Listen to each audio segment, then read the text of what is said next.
Bagbin says he was surprised at the speed by which the Human Sexual Rights and Family Values Bill was passed by Parliament. 3FM 92.7. He has, as a result, summoned the two leaders of the House to explain matters to him, insisting such a critical bill must be passed by consensus.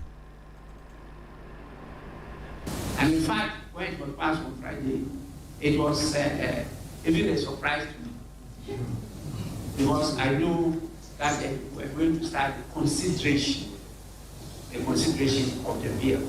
And that was the instructions I left before I went to attend to other activities. It was Friday, and members wanted to go home early to their constituencies because we were going to sit today. And so I knew they wouldn't have completed. But all of a sudden, I read about this passage. I reacted, and later I saw on TV all the things that happened. And so this evening, I've asked the leaders to meet me in my office.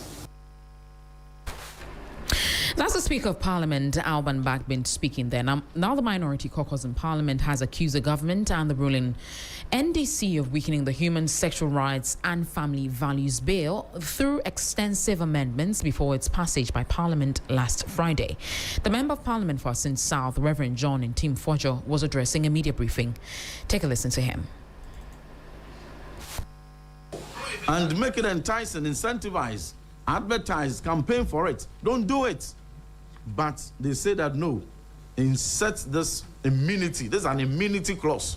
You are lifting them above the law and saying that if you are within these categories, you can do anything that promotes LGBT, that advocates for LGBT, supports and sponsors LGBT, enables LGBT, and just by virtue that you fall within these categories, as for you, you are above the law, you should be exempted. Reverend Johnnie Codjoe is a Member of Parliament for Assin South. The Ghana High Commission in Pretoria has announced a temporary suspension of registration for the ongoing voluntary repatriation exercise for Ghanaians residing in South Africa. The suspension takes effect from today, June 2, 2026, and is intended to allow the High Commission and relevant Home Affairs authorities to process and screen the large number of applications already received. According to a statement issued by the High Commission, more than 1,500 Ghanaians have so far registered to be repatriated, with verification and processing of the applications currently underway. The mission noted that the overwhelming response necessitated a temporary halt in new registrations to ensure a well-coordinated exercise. The High Commission assured members of the Ghanaian community who have not yet registered that the repatriation exercise has not ended. It indicated that details of the next phase of registration would be communicated in due course after the current applications have been processed. Meanwhile, the sector minister says that all is set for the second batch of Ghanaian evacuees to leave South Africa once a landing permit is granted by the South African authorities for the aircrafts to land. Final batch of Ghanaians in South Africa have all now registered. We have a little above 600. Earlier, those who wrote their names was in the region of 800, but it's clear that we'll have to go beyond that. We now are exceeding 900, but thanks to the compassionate leadership of His Excellency John Dramani Mahama, he has said that all Ghanaians in harm's way, in distress, who are being harassed, being dehumanized, we should not leave anyone behind. Samuel Okudzeto Ablakwa is the Minister for Foreign Affairs. Road transport operators have dismissed reports of a 20% increase in public transport fares expected to take effect today, Tuesday, June 2, 2026, describing the announcement as unauthorized and not sanctioned by the appropriate bodies. In a joint statement, the Ghana Private Road Transport Union, GPRTU, and the Ghana Road Transport Coordinating Council, GRTCC, said they had not engaged the Ministry of Transport in any discussions regarding a fare adjustment and therefore could not have approved such an increment. The leadership says the earlier announced adjustment was not discussed with the Ministry of Transport, nor did it follow the established fare adjustment protocols agreed upon between the ministry and the recognized transport operators. Godfred Abubere is General Secretary for the GPRTU. So today, we had met the Transport Minister, and then we told him that we are the persons who normally have accredited to sign the document to effect increment or reduction. For that matter, once we have no knowledge of that document, we also issued a communique today as a rebuttal on what they had done and to nullify that impression that they had created for all the traveling public. And that we think by tomorrow nobody should go to any terminal and pay any new lorry fare. And even if this case is done, they should report to us. If it's a GPRT terminal or a GRCC terminal, they should report to us. And then that particular terminal, something will be issued out of them. That's GPRTU's General Secretary Godfred Abubere. Now, just before we head out, the Ghana Immigration Service has successfully returned 105 foreign nationals to their home countries after an intelligence-led operation in Asankragua led to the apprehension of 112 individuals suspected of being trafficked into Ghana. The raid, carried out on May 20, 2026, targeted premises believed to be hosting persons engaged in commercial sex activities in the area. The 7 suspects remained under investigation and could face prosecution if found culpable. That'll be it for the morning news here on 3FM 92.7. For more details and more stories, please check out our website. My name is Christabel Success Trevor. Business is up next.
FM 92.7, Urban Lifestyle Radio Station.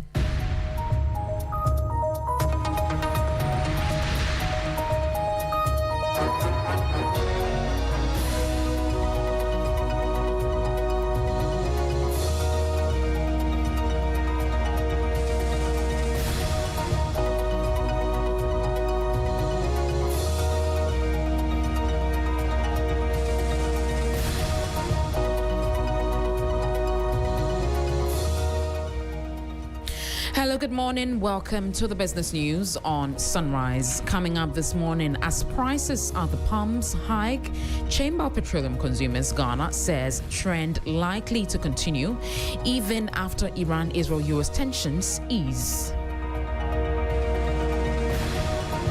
Chances of the world stock levels getting back to the pre-February 28 era is not going to be immediate. It could take 3 months in the minimum. Meanwhile, Africa Policy Lens Fellow urges government must fully revamp Tema Oil Refinery to mitigate fuel crisis. If we're able to get TOR to work on a full scale, that minimizes our dependence on importing this fuel. It means that we have solved a greater part of the challenges. And much later, UK and Ghana launched £215 million growth partnership to drive maritime tech and green infrastructure boom through 2028. I am Christabel Success Trevor. Will bring you details of our headlines and other stories shortly. Please stay.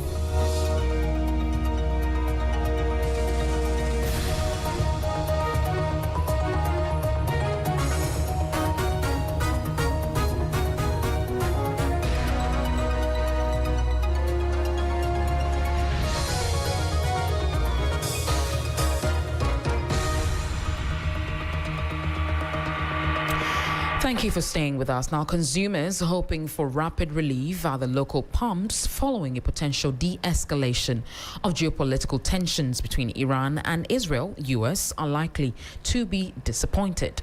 Executive Secretary of Chamber of Petroleum Consumers Ghana, COPEC, Duncan Amwa, has warned that the current upward trajectory of domestic fuel prices is poised to persist regardless of shifting dynamics in the Middle East as global supply chains have been disrupted.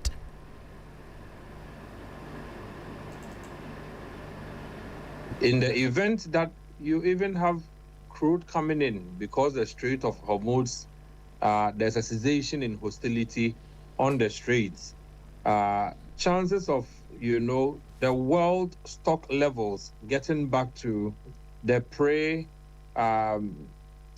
28 era is not going to be immediate. It could take 3 months in the minimum, according to some reports that we have chanced upon. Should the US and Iran come to a deal today, you are not looking at the levels, the stock levels that we had returning to, those levels anytime soon. And that would mean that demand will continue to outstrip supply, and that would mean that higher prices would continue to persist. And so these are not signs of, a one-off, is it a cost push factor that Ghanaians would have to deal with. We may live with higher oil prices for some time, even if the war came to an end today. Duncan Amwa is Executive Secretary of COPEC. Meanwhile, as volatile fuel price hikes continue to pressure local industries and households, the government has been urged to urgently step in and restore the Tema oil refinery tour to full operational capacity. Making the call on business focus, a senior fellow at the governance and economic think tank Africa Policy Lens, Dr. Eric Boachi-Yadom stated that bringing the national refinery back online is a critical prerequisite for achieving long-term fuel security and local price stability.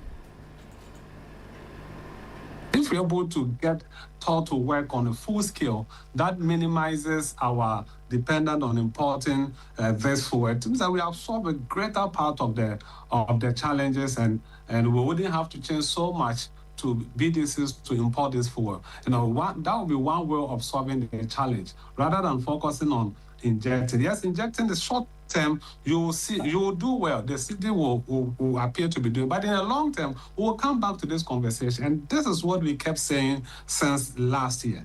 Michael, I think that for government should have, short-term and long-term approach.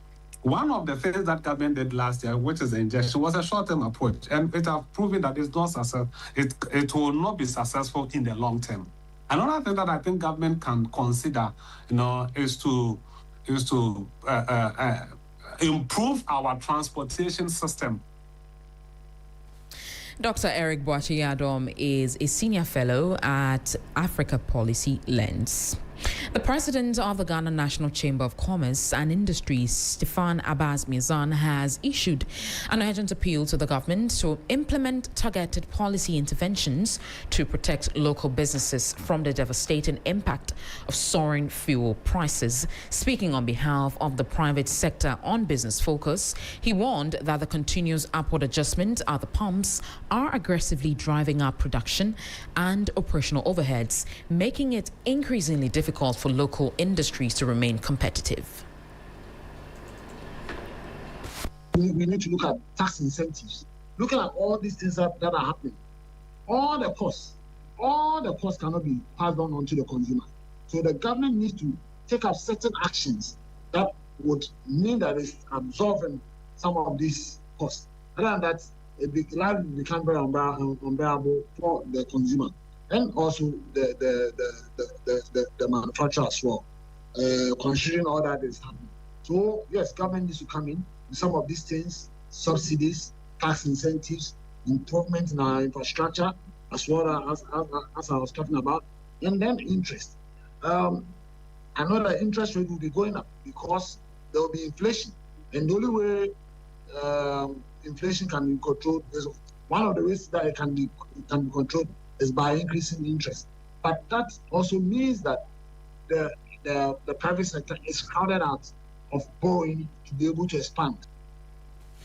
Away from that, the Ghana Private Road Transport Union, GPRTU, the nation's largest commercial transport operator, has called on the general public to completely disregard any announcements circulating regarding an immediate increase in transport fares effective today.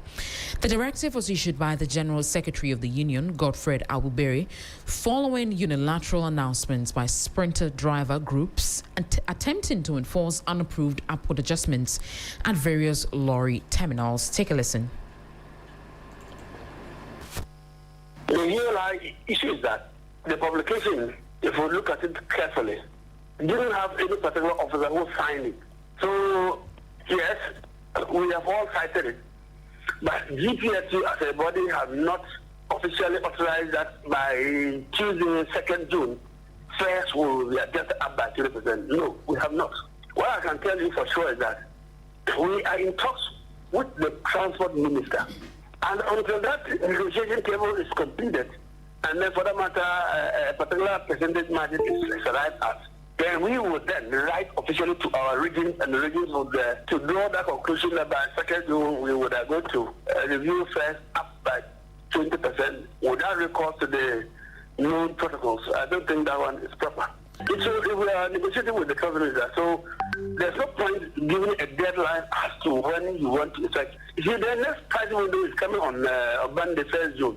So we are both monitoring the situation to see whether the fuel prices will be lowered or will actually be increased again. The situation is not off camp that you can just tell that fuel prices is in so.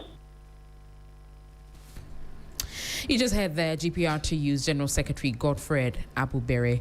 We'll now take a look at how the cedi is faring against major trading currencies and how some of key commodities are also faring on the global markets. On the interbank foreign exchange markets, the dollar is selling at 11 cedis 75 pence worse. It's gained 2 pence worse. The British pound is selling at 15 cedis 80 pence worse. It recorded no change. The euro is selling at 13 cedis 66 pence worse. It also lost 4 pence worse. However, be guided that these figures could be higher at the Forex Bureau near you. On the global commodities market, Brent crude is trading at $95.07 per barrel. Gold is trading at $4,485.69 per ounce, down by $54.57. Cocoa is trading at $3,895 per ton, down by $28.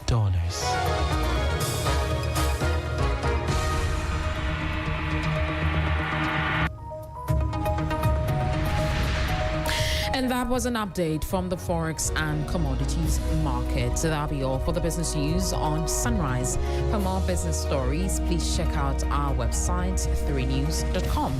I am Christabel Success Trevor. The rest of the Sunrise team are on standby. Don't go away.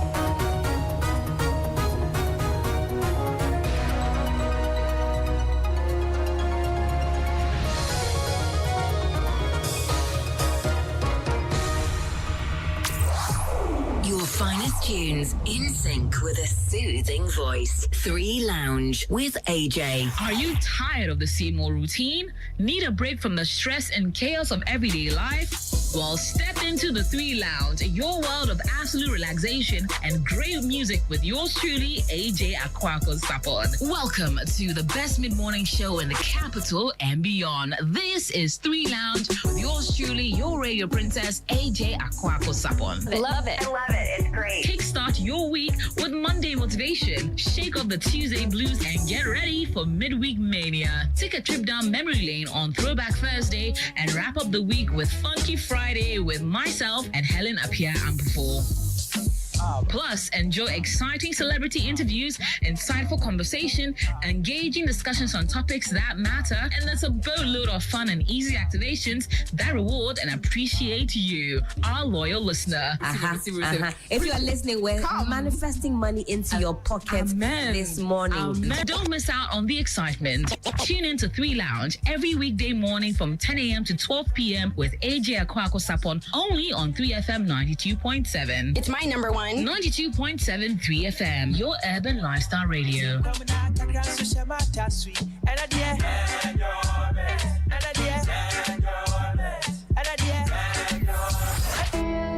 3FM Sunrise. 3FM Morning Show. 3FM 92.7. 3FM, your urban lifestyle radio. 3FM Sunrise. 3FM Morning Show. 3FM 92.7. 3FM Sunrise. Everybody, let's go to the left, bend back, lean back, lean back. 3FM Sunrise. Bend back. Everybody, to the left. 3FM Sunrise. Lean back, to the right, bend back. Sunrise on 3FM.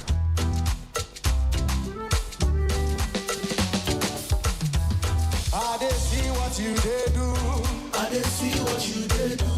And it is working for my good. 3FM Sunrise. I did see what you did do. Yeah. And it is working for my good. See, I love you, sir. But you never said. 3FM Sunrise. Why great you, sir?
Hallowed be thy name, thy kingdom come, thy will be done on earth as it is in heaven.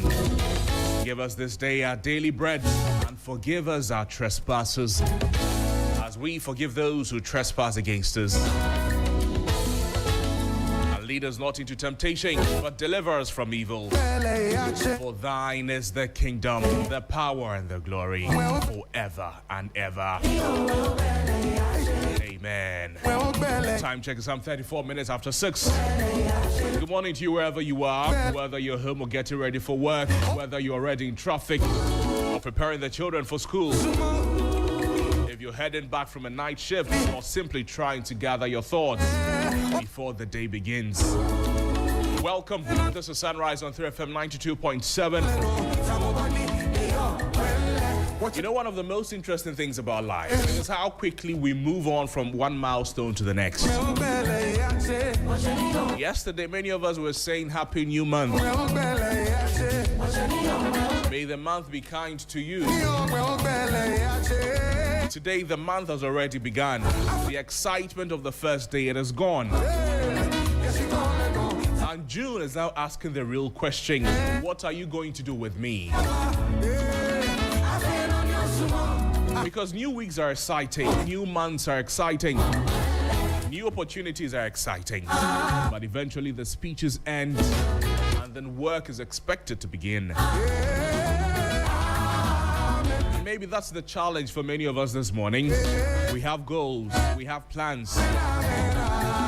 We have things we said we would start, things we promised ourselves we would finish, places we want to get to. But between where we are and where we want to be sits something many people struggle with. I call it consistency. Not motivation, not talent, not luck. It is consistency. The ability to show up when nobody is clapping. The ability to continue when progress is too small to notice. The ability to trust that today's effort will eventually become tomorrow's results. And if there's one thing life teaches us, it is that most success stories, they don't happen overnight. Most of them are built quietly, one day, one decision, one sacrifice, one effort at a time.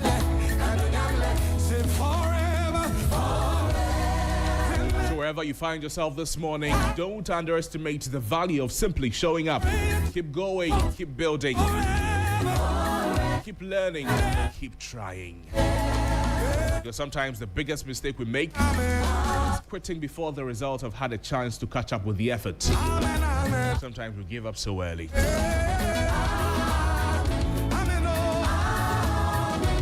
And on that note, welcome to another edition of Sunrise on 3FM 92.7. As always, we've got a packed morning ahead. We'll bring you the latest news. Massive thanks to Cristobal Sastreve for the latest news and business updates. Sunrise this morning, we're breaking down the stories, making headlines, separating the noise from the facts, and help you make sense of issues shaping Ghana and the world around us. And of course, we'll make time for the most important conversations, for the conversations that matter most, because informed citizens, they make better decisions.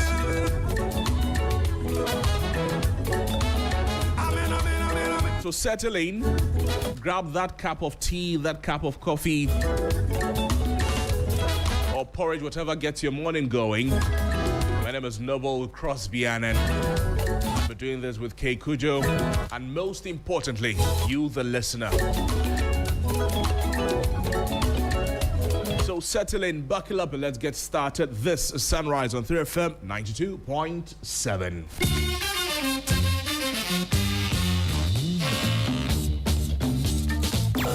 3FM Sunrise.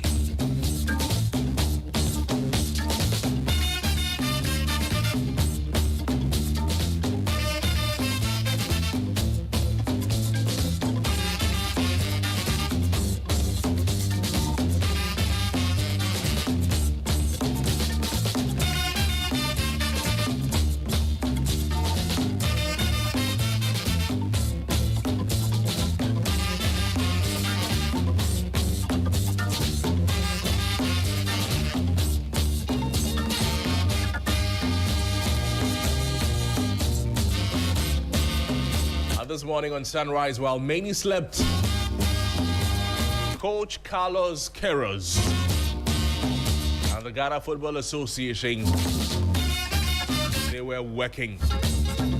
While you were sleeping, the squad for the World Cup is finally out. 26-man squad.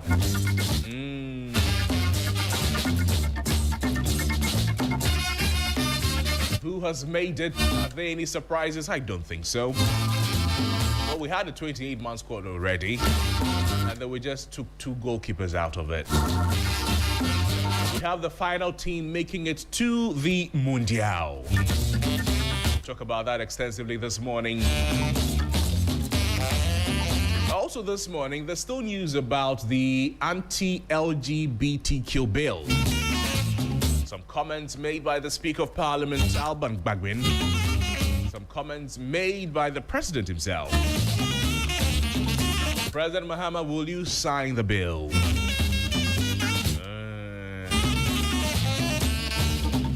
President Mahama, will you sign the bill?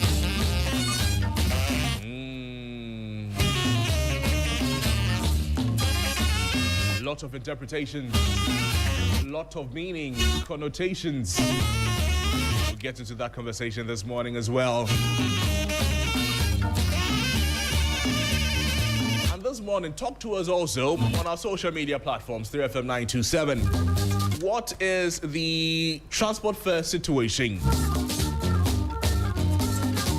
Drivers in your area, have they begun charging the 20% increase or not? GPRTU says they have not started. Concerned drivers say they want to do it. Some drivers say they want the 20%. In fact, they want more than 20%. They say that they have been at the receiving end of a lot of unfortunate news, a lot of bad news. They are not treated fairly. We'll get into that conversation this morning as well. President John Dramani Mahama, he says that the flooding situation is as a result of citizen indiscipline. They shock you or no shock you?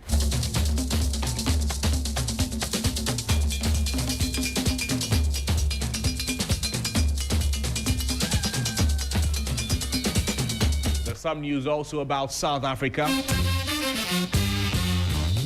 And I'm talking about the repatriation of some most Ghanaian citizens. As we speak, there is a temporary suspension of their repatriation registration by Ghana's High Commission in South Africa. We'll tell you why. Some 610 Ghanaians expected to arrive in the country. When are they coming? What do we know? What is happening in South Africa? Is South Africa beginning to play hardball? We'll get into the details of all of that on Sunrise on 3FM 92.7. And of course, you're a major part of the show. So join us on our Facebook page, 3FM 927. I'll be glad to share your thoughts with the rest of the world.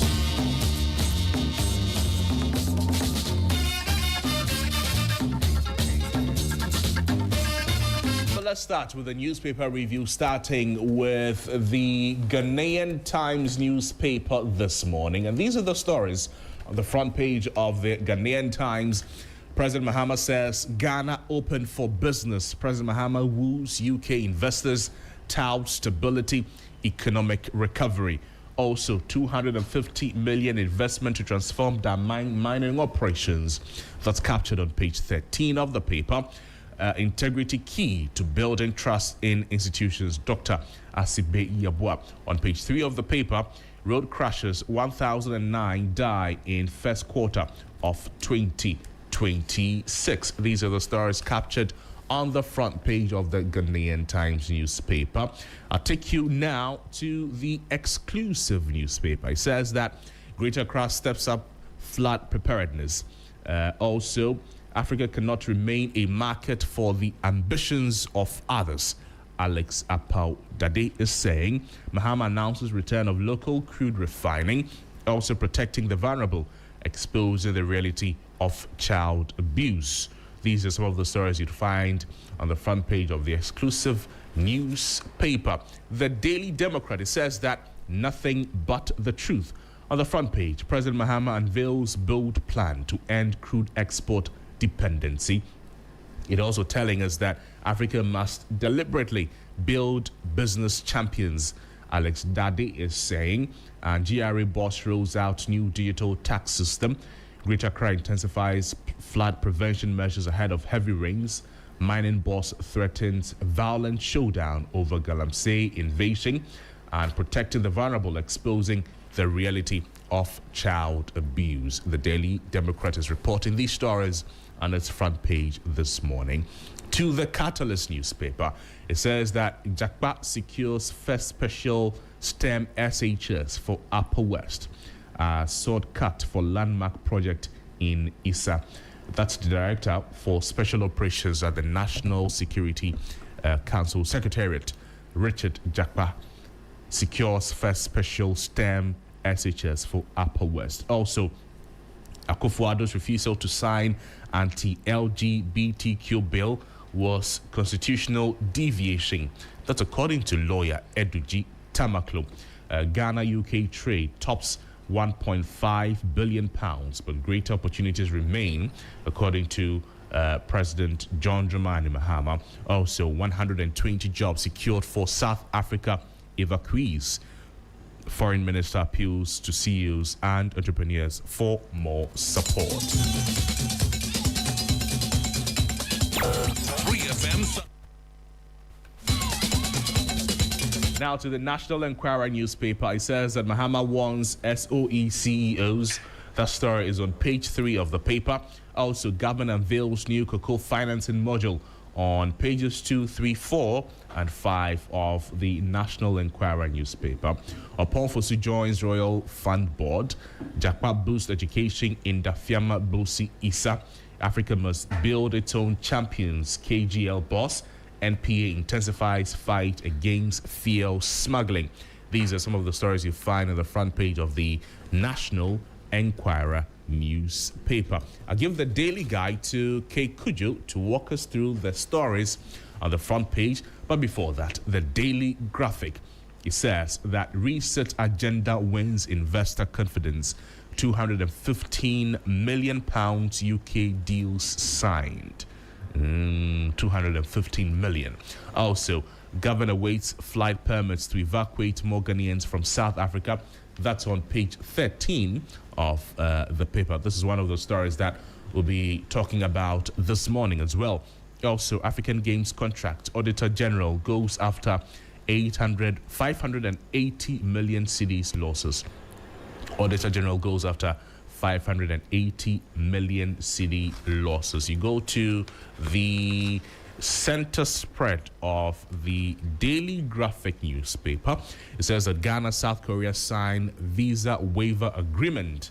We'll get the details shortly. Also, we need courageous journalists, civil society activists to fight corruption, according to the Commission of Human Rights and Administrative Justice. Let's tackle extreme poverty causes. Ochehene to World Bank and others. The back page, Kera's eyes positive start against Wales. It comes with the pictures of Jordan Ayew, the captain of the Black Stars, and Ethan Kwame Ampadu. Listen to the name, Ethan Kwame Ampadu, but he plays for Wales. That's what you get if you don't plan well. Okay, what do you have? Yes, good morning. Good morning, good morning. And on the daily guide, we have Mahama hints at returning gay bill to Parliament. Tension in NDC over flag bearer race. And we have government to establish largest gold refinery, says Samija Mfi. And we have Akonta Mines reported illegal miners, says ex-minister Kwabena Ochreda Komensa. And 31 amendments have weakened anti-LGBTQ bill, says the minority. 31 amendments. Yes. They say that it has weakened the anti-LGBTQ bill.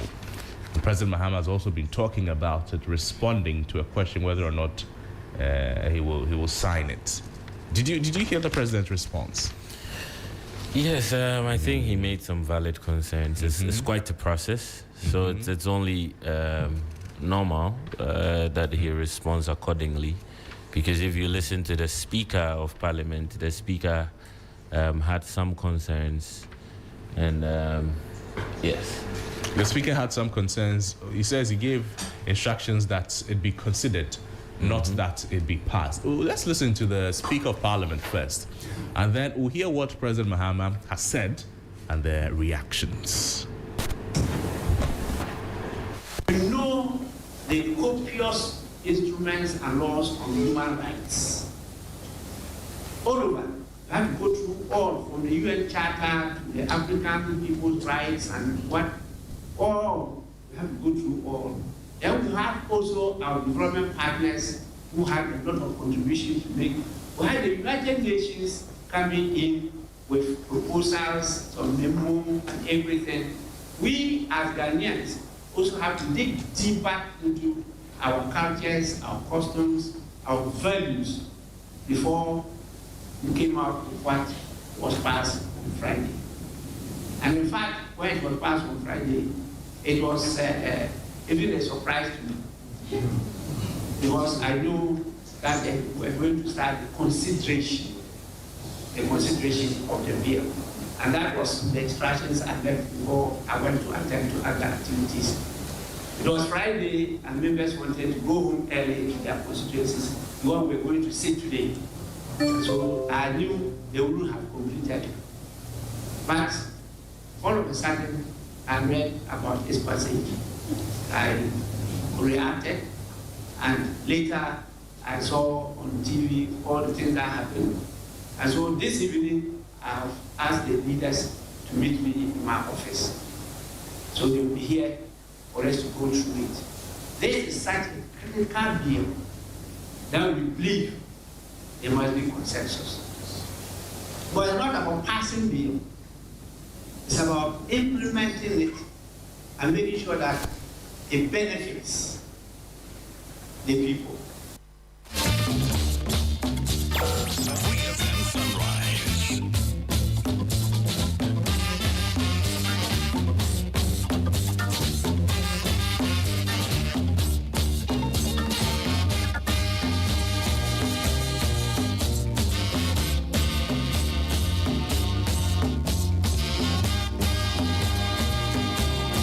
This is arguably the biggest political and legal conversation in the country right now.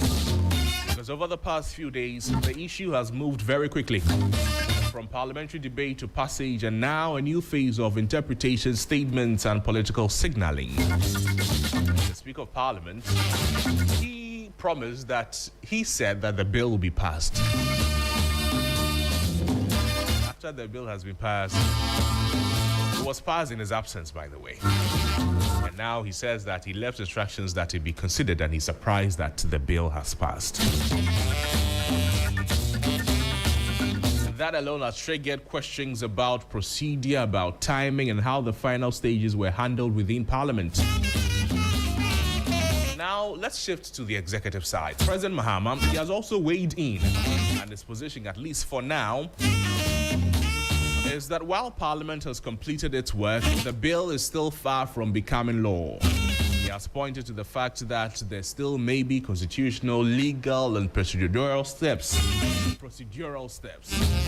that must be carefully considered before any decision to assent is made. And that is where the conversations become even more interesting. Because we're having three different signals shaping the same issue. Parliament says the bill has been passed. The Speaker is surprised about how quickly it was concluded. And the President is signaling caution that there's still a long road ahead before it becomes law. So, of course, you expect interpretations to flow naturally, and they are already emerging. Some believe this is simply the constitutional process playing out. No hidden agendas, no games, no gimmicks. Parliament legislates, the presidency reviews, and the legal system may also be engaged if challenges arise. Others see it as a more political balancing act, where the government is trying to manage strong domestic expectations as a conservative society, we want the bill passed. It has been passed. We're happy. Hooray. But there's some impact. There's some effect. So government is trying to manage the domestic expectations around the bill while also navigating legal scrutiny and international attention. You think you did ground? We've not even gotten to the conversation where is this the same bill that was given to former President Akufo-Addo? 31 amendments. The minority say that this has watered down the bill. But let's listen to President John Dramani Mahama now. He was speaking in the UK when he was asked about this anti-gay bill. Parliament has been considering it, and it was supposed to have been passed last week. There have been a few issues raised. One, that there wasn't quorum when it was passed. That's an issue that has come up. And then two, there were some procedural lapses in terms of its passage. I just got some communication that the Speaker was reading a statement to address the issue of the lapses in the passage of the bill. And so, like I said, when I was the opposition leader, the President has a number of options in this matter. It must come for assent, and so once the President gets it, you go through it because you are not part of the discussion in Parliament, and so the legal representative, the legal counsel in the Presidency and the Attorney General would sit on it because it was a private member's motion. Right. This was not a government bill. And so we'll look at it and make sure that everything is in order before the President is advised to assent. The President has another option if there are some things that he thinks are a problem. He can refer to the Council of State for advice. The Council of State is an advisory body to the President, and so they will take a look at it, and then they will advise the President. And if there are issues, substantial issues that are raised, the President would return the bill to Parliament, indicating exactly what the issues are. And so there's still quite a while to go before that bill becomes law. Thank you.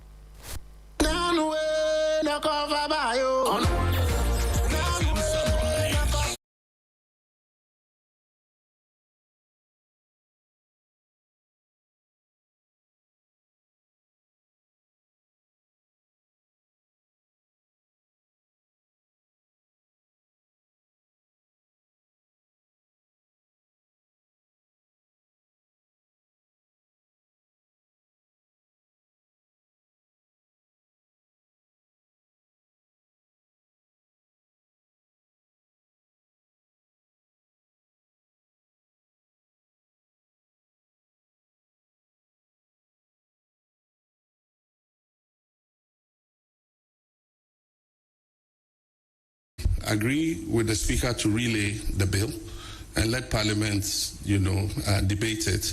And if there are any amendments or whatever that have to be done. If the Parliament of the people of Ghana endorse the bill and vote on it and pass it, and it comes to me as President, I will sign it.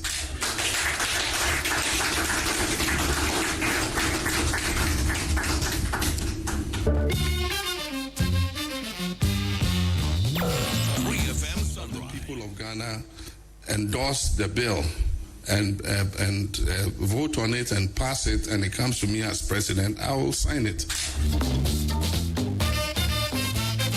And vote on it and pass it, and it comes to me as President, I will sign it.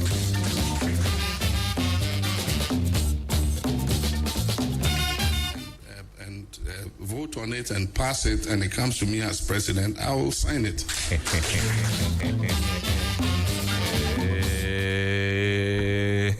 Okay, this is President John Dramani Mahama. This is while he was president, and this I played for you was months ago.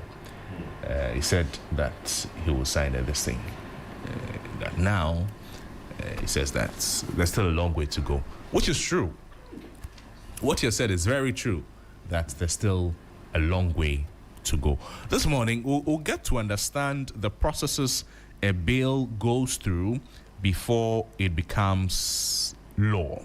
We'll really get to understand, we'll put the conversation into perspective and know exactly what is going on.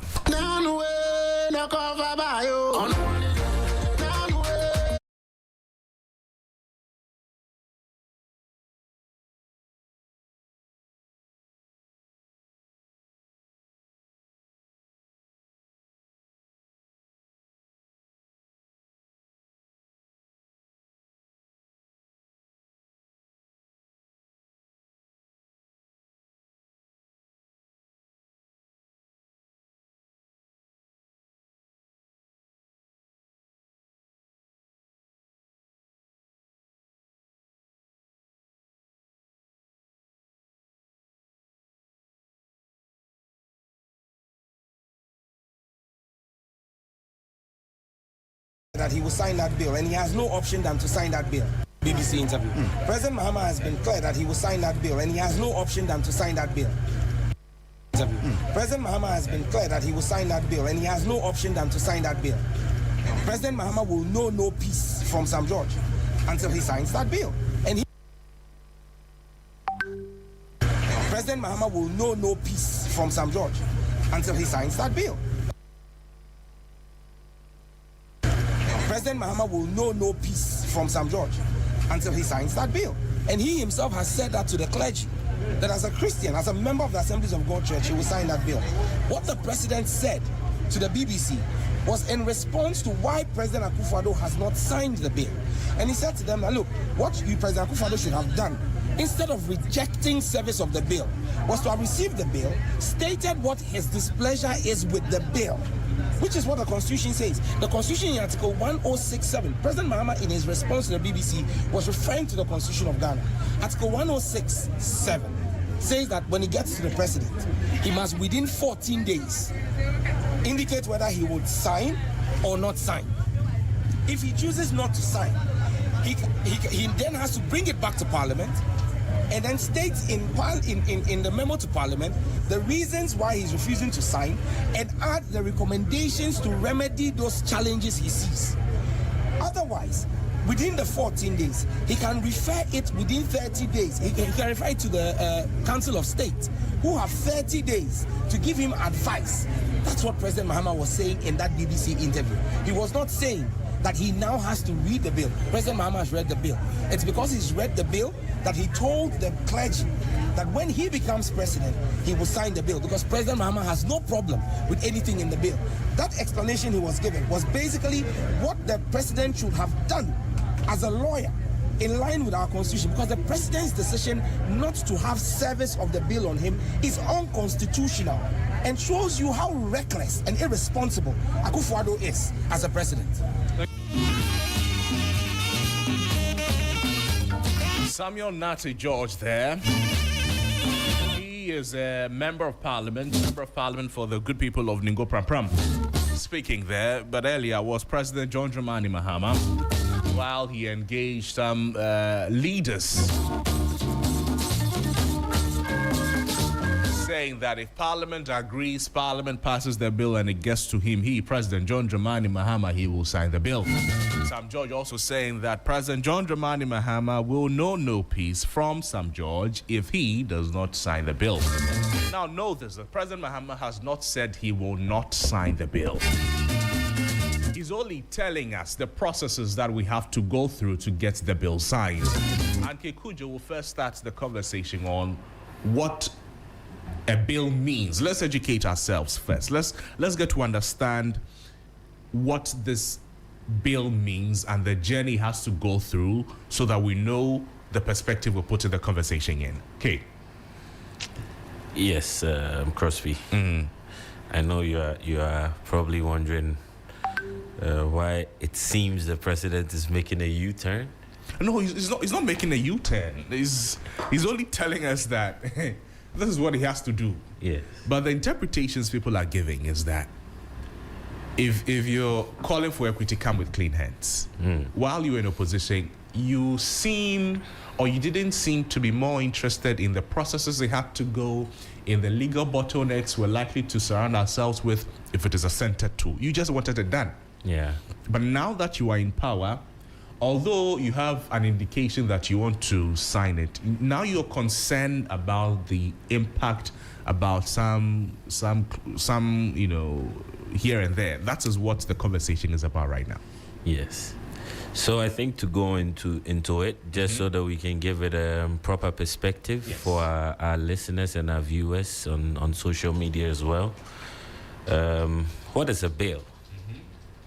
What is a bill? A bill is a proposed law presented to Parliament for consideration before an act of Parliament. So when a bill is proposed, be it a public bill or a government bill or a private member bill or committee bill, it's supposed to be presented to Parliament for consideration before it becomes an act of Parliament. Right. So if we look at the types of bills, for public bills, for instance, this applies to the general public. A typical example is what we have seen with the most debated NETA bill, the cybersecurity bill, and so on. And then we look at government bills as well, which is often introduced by ministers or the executive branch. So most laws passed in Ghana usually originate from government bills because it usually aligns with government business. Then we have the private members bill, often introduced by individual members of Parliament, like this very one we are speaking to, the anti-LGBTQ plus bill. It is not directly sponsored by government. No, this is a private members bill. That is why it's called a private members bill. So a group of people who believe that certain things need to take legal form so it can be constitutionally recognized, organize themselves to sponsor some of these bills, and that is why it is called a private members bill. Then we have committee bills, which are usually prepared by parliamentary committees after investigations or sector reviews. So say for our cocoa sector, for instance, if upon critical review we realize that it needs overhauling, we need to ensure that it aligns with government business, it aligns with the national interest, it is more sustainable. So a committee within Parliament will sit, deliberate, and then make some recommendations. So in that case, we refer to that as a committee bill. Then there's also the Constitutional Amendment Bill. What the Constitutional Amendment Bills does is seeks to amend provisions of the Constitution. So if we look at certain laws that are already in existence, if we get to a point where we feel as a country it's important that, since the Constitution is a living document and matures over time, the changing circumstances, it allows that such amendments are made, and it requires a special procedure. So it goes through a procedure before it is done. Then we have the money bills as well, which deals with taxation, borrowing public funds, and this can only be introduced by or on behalf of the president. Right. So typically, a bill before becoming a bill, would go through the draft policy stage, where a lot of research is done, some stakeholder consultations are done, there's policy approval, there's cabinet consideration, and then it goes to the Attorney General for review.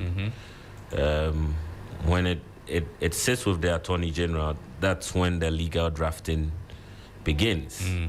And constitutional compliance is checked, legislative drafting is undertaken, and then it goes to the cabinet approval, where government bills usually receive cabinet approval before submission to Parliament. So once cabinet approves it, then it formalizes it for it to be submitted to Parliament.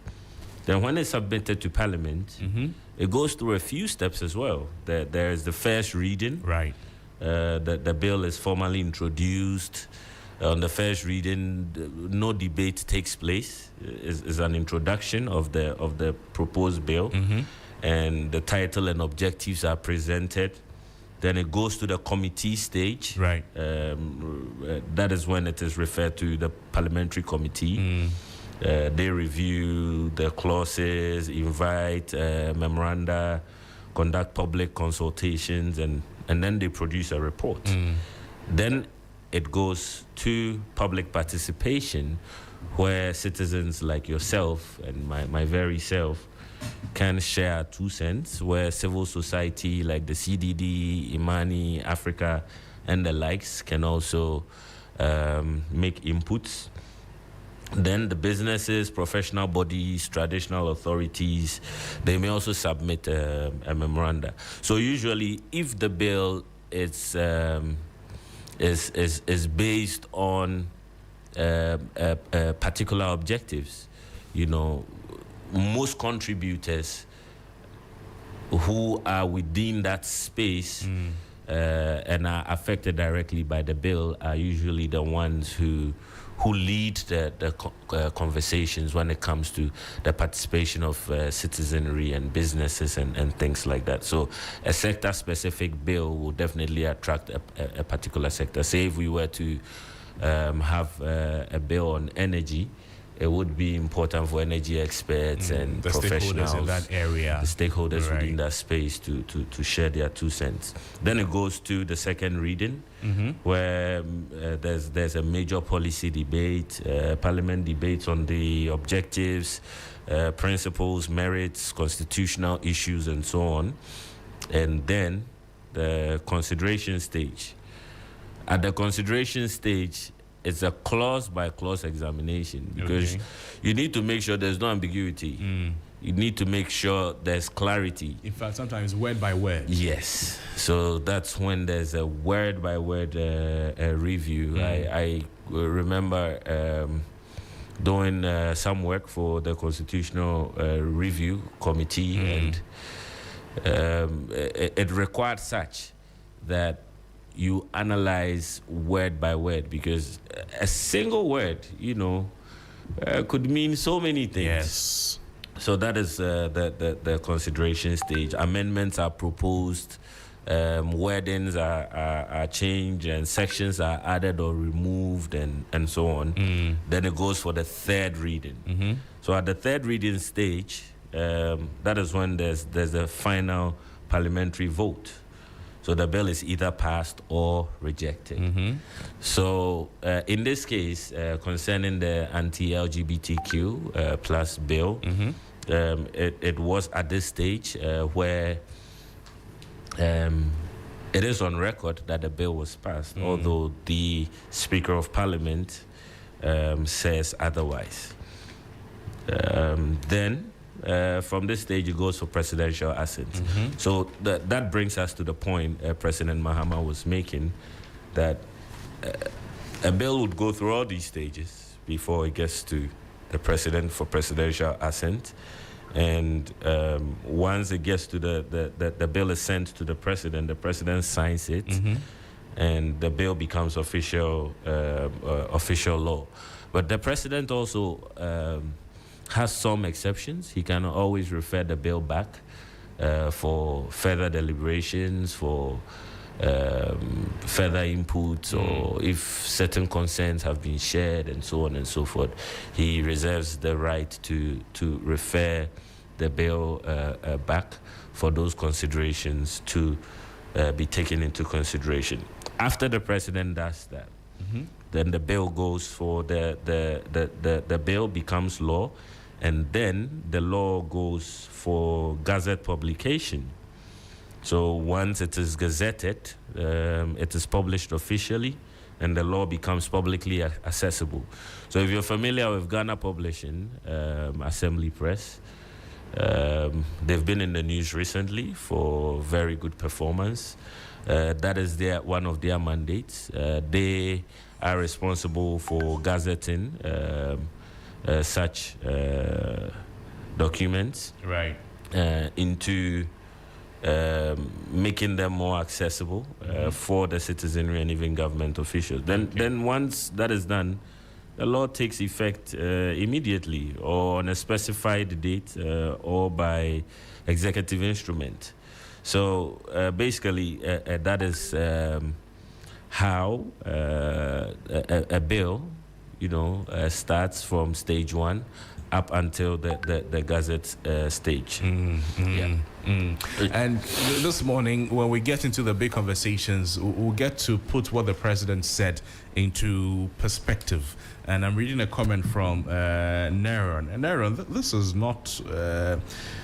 we're only trying to put everything in perspective here. This is not, if you like, an agenda or anything. We want to understand what the president means, and we're talking about the interpretations that people have given to the comment of the president, coming on the back of expectations that people had or have of the president, particularly when he was an opposition leader. So that's the crust of the conversation this morning. And when we get to big conversations, we'll delve into that matter as well.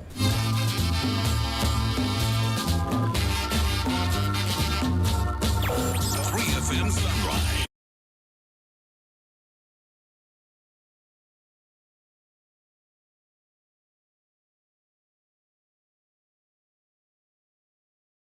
On all our social media platforms at 3FM927. In the past couple of months, Ghana has signed visa waiver agreements with countries including Colombia, Maldives, Mozambique, Zambia, Dominica, Antigua, Sao Tome and Principe, some other countries. It is part of widening Ghana's diplomatic push to ease travel restrictions. But also on the continent, there is a wide policy allowing visa-free entry for all African passport holders through an e-visa system that removes application fees but still keeps digital screening in place. So Ghana is opening its doors wider than before. What benefit is this bringing to Ghana? Is this a smart economic diplomacy move designed to boost tourism, designed to boost trade, and Ghana's role under the African Continental Free Trade Area? Or Ghana is moving faster than its systems can handle? Some people are saying that it's good to do this, but let's do it slow. Especially when it comes to migration control, border management, and national security screening. Is Ghana building itself into West Africa's gateway economy, a hub where people, businesses, and capital flow more freely? Or Ghana is simply engaging in symbolic diplomacy that looks good on paper, but may face pressure at the point of entry? Wait, let's go. Because while policymakers speak of integration and openness, commuters of policy, traders, tourists, and migrants will ultimately test whether this openness is efficient, secure, and sustainable. So again, this thing we're doing, in my opinion, is good. But are we putting in place all other measures so that we secure ourselves properly? Because if you open your doors too much, everything and everybody can enter. And then when they enter, you have to deal with what they bring. Okay, Codjoe is giving us Ghana's visa waiver agreements, a new e-visa system. What do we know? Where have we come from? And what are we doing here? Yes, thank you, Crosby. I think the basic question we usually ask is how many countries has Ghana signed visa waiver agreements with. You know, and as we can see, there are two different numbers often quoted. Okay. It's important to distinguish them. We have countries whose citizens currently enjoy visa-free entry into Ghana through bilateral agreements. So at least 23 countries currently have visa-free access arrangements with Ghana for ordinary passport holders, according to the Ministry of Foreign Affairs updated list.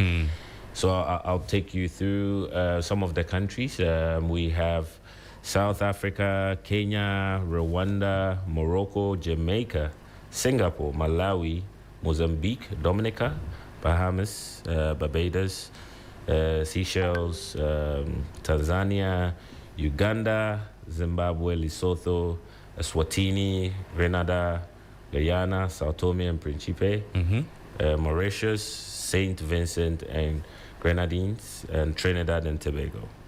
So these are some of the countries that we have visa. These are, yes, countries whose citizens enjoy free, visa-free entry into Ghana through bilateral agreements. Okay. And then there's... but do we enjoy same with them?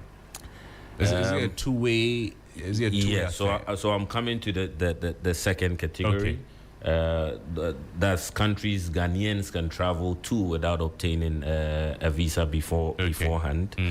And based on what the Minister for Foreign Affairs announced in February this year, that holders of Ghanaian passports can now travel to approximately 50 countries and territories without obtaining a visa in advance through a combination of visa-free arrangements or visa waivers or visa on arrival facilities or reciprocal mobility agreements. Okay. So these destinations actually include 14 ECOWAS countries. Okay. Where we have Benin, Burkina Faso, Cabo Verde, Cote d'Ivoire, Gambia, Guinea, Guinea-Bissau, Liberia, Mali, Niger, Nigeria, Senegal, Sierra Leone, and Togo. And then we look at the other African countries. We have Botswana, Eswatini, Kenya, Lesotho, Malawi, Mauritius, Morocco, Mozambique, Rwanda, Sao Tome and Principe, Seychelles, South Africa. Our friends. South Africa.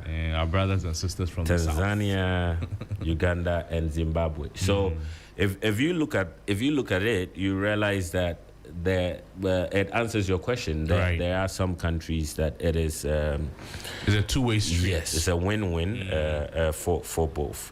And then there are the Caribbean and Americas as well, where we have the Bahamas, the Barbados, the Dominica, Grenada, Guyana, Jamaica, St. Vincent and Grenadines, Trinidad and Tobago.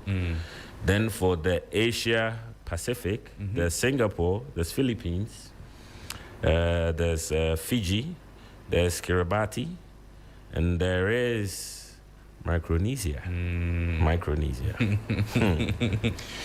So for visa on arrival, simplified entry destinations, we have the Maldives, Timor. Hold on for me, Kay. So for the ones that we've mentioned, these are visa-free entries. Yes. Okay. And then the ones you're now coming to mention, visa on arrival. Yes. Means you get there and then you can get your visa there. You don't have to go through any process before. Exactly. Okay. That's what they call the simplified entry destinations. Okay. So we have the Maldives, the Timor-Leste, Cambodia, Laos, Madagascar, Comoros, Palau, and Samoa. Yes. So the important clarification is that the figure of 50 countries does not mean Ghana has signed 50 bilateral waiver treaties. Okay. It simply means Ghanaian passport holders now enjoy access to about 50 destinations through a mix of visa-free agreements, visa waivers, visa on arrival arrangements, and other mobility facilitation measures. Then we have the Africa-wide access. Since January last year, Ghana implemented a policy allowing citizens of all African countries to enter Ghana without first obtaining a traditional visa from a Ghanaian embassy. So this makes Ghana one of the most open countries in terms of mobility and continental integration, which we have been commended for. So it brings us to the main question that has been circulating for a while, that what is this new e-visa arrangement? What is the new e-visa arrangement? And it is very new. Yes, yes. It was launched on the 25th of May, 2026. Okay. That was somewhere last week. And it also coincided with Africa Day and Africa Union Day celebrations as well. So previously, travelers had to visit a Ghanaian embassy or consulate, or complete paper forms, submit fiscal documents, wait for manual processing, receive visa stickers in passports. Now, applications are completed online, payments are processed electronically, applicants can track application digitally, and processing is expected to be faster and more transparent, and border security checks are integrated into the platform. Okay. Yes, so government indicates that complete applications may be processed within approximately 48 hours. And people are asking, what does the e-visa mean for Africans? And it's arguably the most significant political and economic aspect of the reform. From 25th May this year, citizens of all African countries can apply online. E-visas are issued free of charge.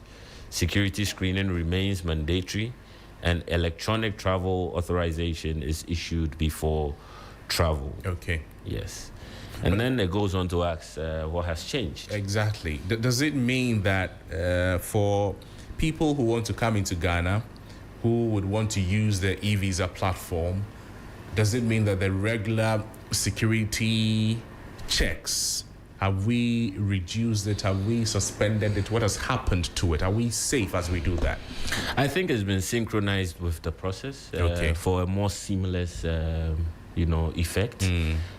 So not that we have dumbed down on our security compliance. We haven't, but it has been integrated into the platform, to allow. So we're not sacrificing security. No, not at all. Great. Yes, I even listening to the minister on the day of the launch, I think that's one of the things he emphasized most, that now it becomes important to even uphold our security, our border immigration security, to ensure that it is efficient and well-resourced enough to be able to align with this great vision, which has come to light. So a lot of people are asking what has changed. To answer that, Ghana has not removed security checks, not at all.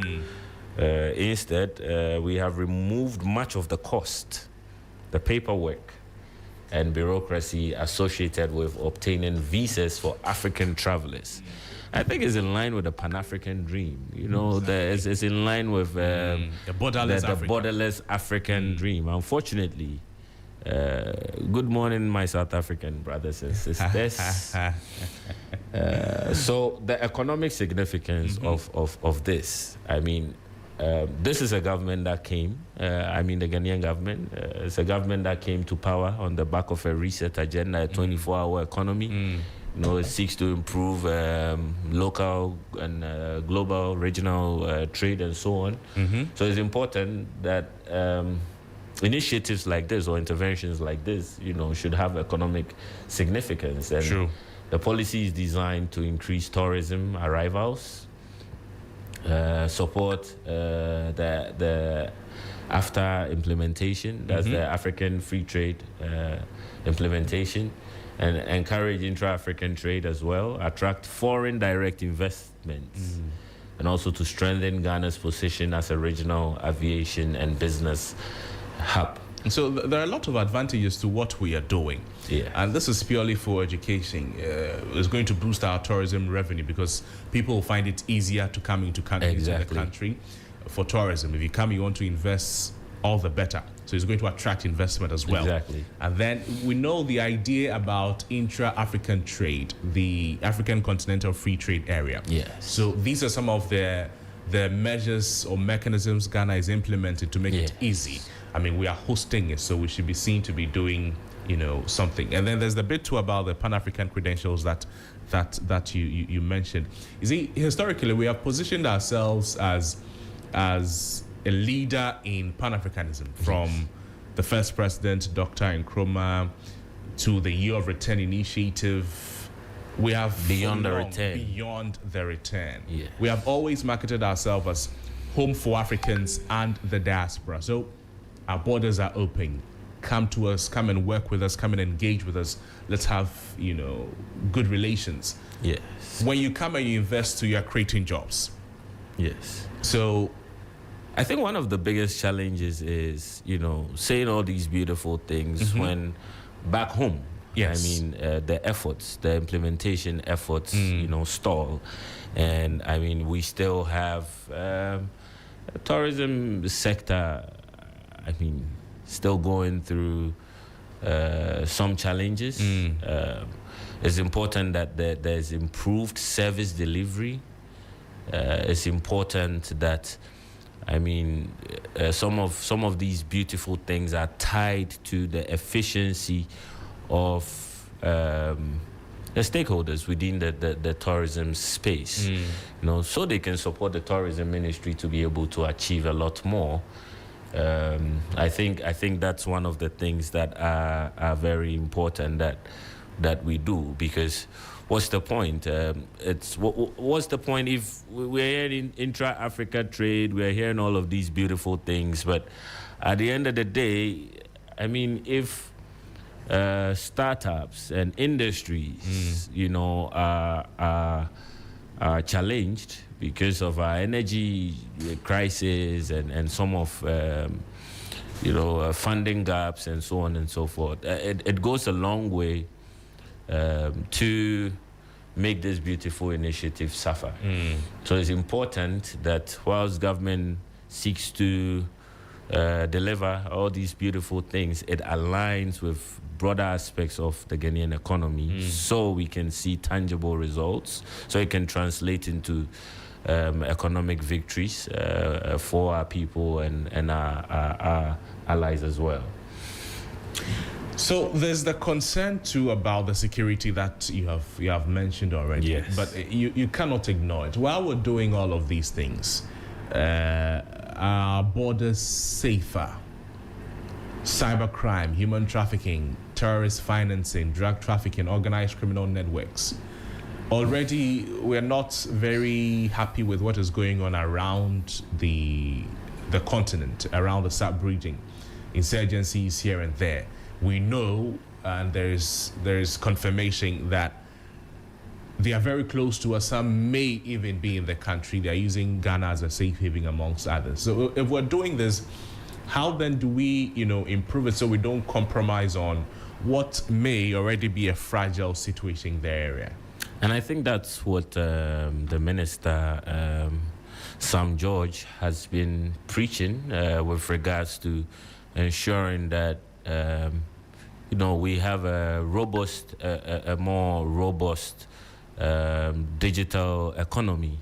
Because if we're doing things like e-visa, then it's important that there should be checks and balances embedded within the system to ensure that the vetting process is seamless, but as much as it's seamless, it's also secure.